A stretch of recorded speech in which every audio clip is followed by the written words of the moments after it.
Jezabel, sedutora, manipuladora, canal Coração Quebrantado.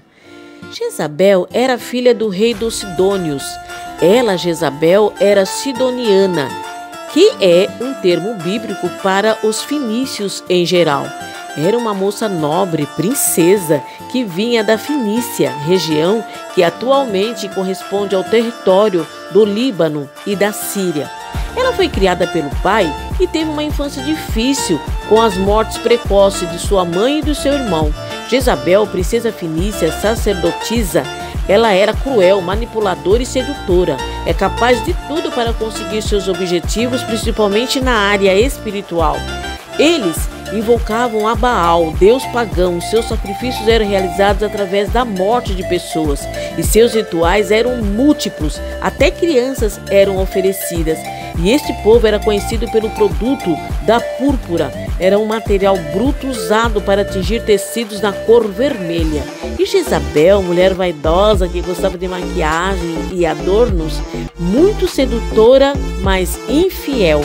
Ela casa com o rei Acabe, que foi o 8º soberano dos hebreus.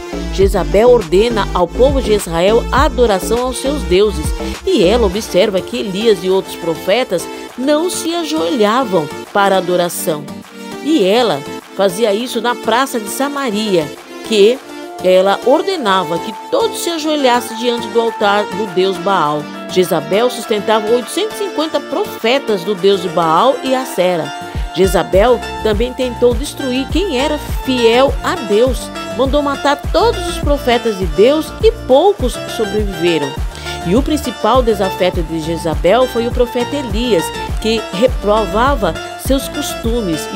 Com isso, o profeta realizou uma disputa no Monte Carmelo, a fim de provar quem era o verdadeiro Deus. Então caiu fogo do céu e os profetas de Baal acabaram massacrados. Mesmo com a prova real do poder de Deus, Jezabel não diminuiu a idolatria. Muito pelo contrário, seu ódio aumentou e se intensificou.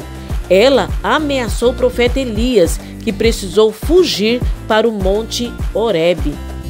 Jezabel não tinha escrúpulos. Quando um homem chamado Nabote recusa vender a sua vinha ao rei Acabe, seu marido, o rei ficou amuado na cama. Então Jezabel tomou a iniciativa e conspirou matar Nabote, servo de Deus. Ela mandou acusar Nabote falsamente de amaldiçoar a Deus e ao rei, seu marido, e ele foi apredejado. Depois da morte de Nabote, o rei Acabe tomou a sua vinha. Jezabel não é demônio, mas refere-se a certas ações pecaminosas. A mentira, a idolatria e tudo o que não provém de Deus tem a sua fonte no diabo. Então todo aquele que se deixa levar pelo pecado é tragado pela morte, diz a palavra de Deus. Jezabel, ela tem 3 filhos, 2 homens e uma mulher. E existe uma discussão se Jezabel realmente foi a mãe de Atalia, a filha, e ela instruiu seus filhos de acordo com as suas práticas. E Atalia, por exemplo, levou os seus costumes reprováveis para Judá quando se casou com Jeorão, filho de Josafá. A morte de Jezabel. Elias profetizou contra Jezabel por causa do mal que ela fez a Nabote e com todos os profetas.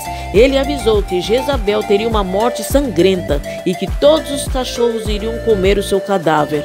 E depois da morte do rei Acabe, um homem chamado Jeú se rebelou e matou o rei Jorão, que era o filho de Jezabel. E ela o desafiou, e o mesmo acabou atropelando Jezabel com os seus cavalos.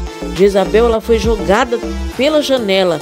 Quando ele mandou sepultar, só encontraram o seu crânio, os seus pés e as suas mãos, porque os cães devoraram o resto. A profecia de Elias foi verdadeiramente cumprida. Jezabel morreu por ser cruel e idólatra. Ela tinha muita iniciativa, mas usou seus talentos de forma errada. Jezabel não se preocupava com o que era certo e o que era errado. Ela manipulou e matou e conseguiu o que queria. Era egoísta e não temia a Deus. Os cães não comeram as mãos, os pés e a cabeça de Jezabel. Segundo alguns estudiosos, as mãos são um membro usado para oferecer sacrifícios a outros deuses. Os pés são responsáveis pelo nosso deslocamento à idolatria e usar os pés para desviar do caminho do Senhor. E a cabeça representa a mente, os nossos pensamentos, é a parte que comanda o corpo. A sobra da cabeça aponta para a mente, a idolatria de Jezabel. Então esta condição deplorável aponta para a profecia de Elias, em que falava que Jezabel estaria irreconhecível. Quando as pessoas falam do espírito de Jezabel, significa pessoas que ensinam coisas erradas e desvia pessoas do evangelho, promovendo o pecado. É uma pessoa perigosa e destrutiva. Amém? Meu Deus, que palavra, né? Que história. Então, se você gostou dessa história, dá um like, se inscreva no canal, compartilha com as outras pessoas e até o próximo conteúdo em nome de Jesus.